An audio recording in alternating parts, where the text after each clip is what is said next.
Brought to you by the Every Dollar app. Start budgeting for free today. All right, today's question comes from Dennis in New Hampshire. My adult son was laid off from his tech job and now works retail while job hunting. We invited him to live with us rent-free until he gets back on his feet. My wife and I enjoy his company, but how do we get him to realize the value of what we're providing? I have asked him to do a couple of simple tasks to help us out, and his response is that he's too tired.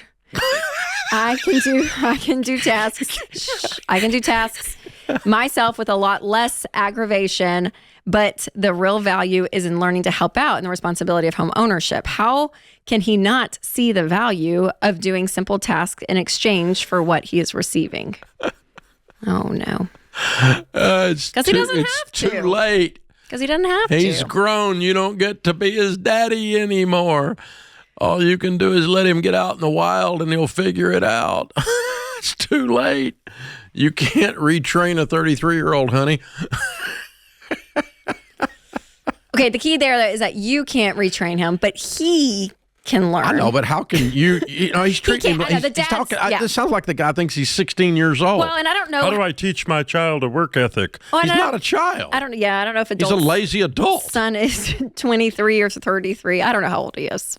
But well, he says he's an adult, so I don't know. Yeah, so yeah. That's what I'm going with, but yeah. So my philosophy always with going back and living with parents is if for a season. You can't. What's your philosophy? Mine? We wouldn't let you. Oh, y'all let Denise move back for 6 months after college graduation. Yeah, just for a minute. That's what I'm saying is that there are seasons. Gosh, so argumentative today.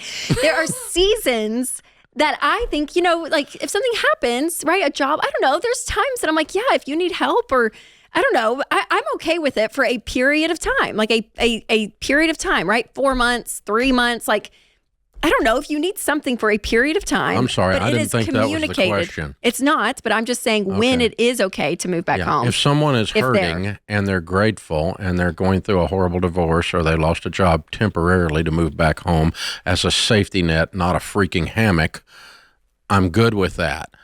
But a eagle that does not leave the nest is eventually known as a turkey. So fly, baby, fly. So if you want to move back home, part of that means gratitude, and you freaking get off your little butt and do something because your dad asked you to do it because you're living there rent free. It's kind of an obvious thing. That's Dennis's point. But my problem is, Dennis, is the language and the sentence structure that you're using to address this. You are acting like you're dealing with a child, and yet you started the email with that you're dealing with an adult. Yep. So I negotiate with adults differently than I negotiate with children. Children that are under my supervision do what I say because it's for their best interest. For a lot of reasons, because I love them and I want them to win, and I'm going to teach them how to be great adults. They do what I say. The inmates are not in charge of the asylum. We're not confused. We don't have anarchy. We're dinosaurs. We're old-fashioned people. Now, but this is not I don't get to do that with Rachel anymore. As you guys can see on the air here, she's 34. She does what she has her own independent thoughts and does whatever she wants. And so I don't get to tell her what to do anymore. At best, I can try to influence her. At best. And that's all you can do with him. And so what I would do is sit down and say, honey, you're living here free. And the way I understand that is that you're going to do some things around here to say thank you for that. And if you're unable to do those things because of your fatigue, then you're going to have to make plans to live somewhere else. Because I'm not buying your fatigue. I think you're a lazy little, That and having a move-out date. Yes. Anyway, regardless of how great he is. There needs to be, because he needs to go out. We enjoy his company. Yeah. Okay. That's nice. I mean, we enjoyed Denise's company. She was easy when she moved back in for that 20 minutes after college there between trying to get an apartment, trying to get a roommate set up and all that stuff.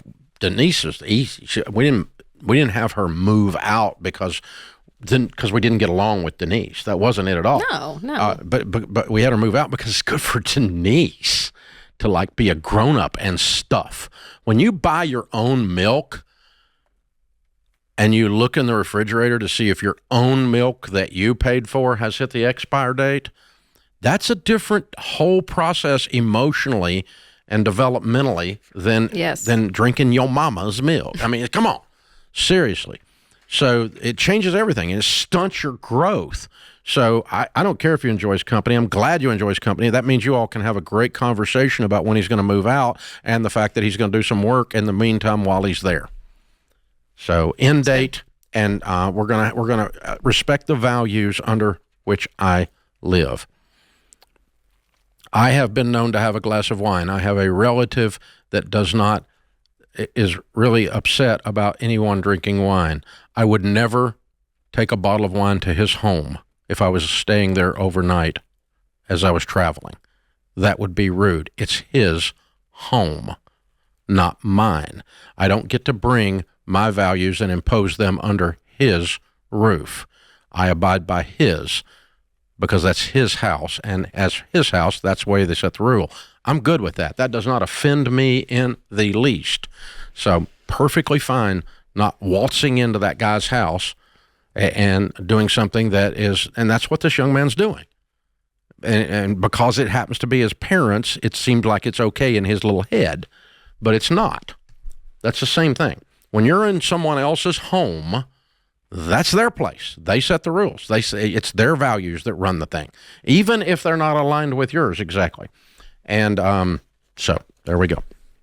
And yeah, you'll be okay if you do some work while you're tired. You won't die from working. Right before you die from hard work, you pass out. So it's okay. You're not going to die. You'll be okay. It's gonna work out. Create your free every dollar budget today. The simplest way to budget for your life.